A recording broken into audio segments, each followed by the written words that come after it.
ही आहे डेझी. आता आमचं बारसं झालेलं आहे नामकरण. आता बारसं झालेलं आहे. ही आहे डेझी, जिचं नाव ठेवलेलं आहे शैलजा आत्यानी. आणि हा आहे पोगो, जो बाहेर यायला मोठा होणार आहे. बघ थांब ना.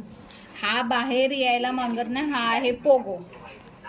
Pogo Pogo Pogo.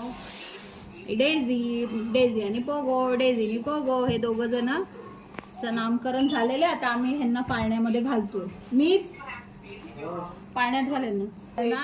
आता ह्याच्यामध्ये आम्ही पाळण्यामध्ये घालतोय. शैलजा आत्या पाळण्यात घालणार. आत्या पाळण्यात घालणार ना. तू व्हिडिओ काढ. आत्या पाळण्यात घालणार बाळाला. अरे गाणं तर बोला बाळाचं. आई गाणं बोल. आई गाणं. आई या ना. अगं असं थोडस ये आपलं बारसं चालू आहे. अगं बारसं ये इथे इथे.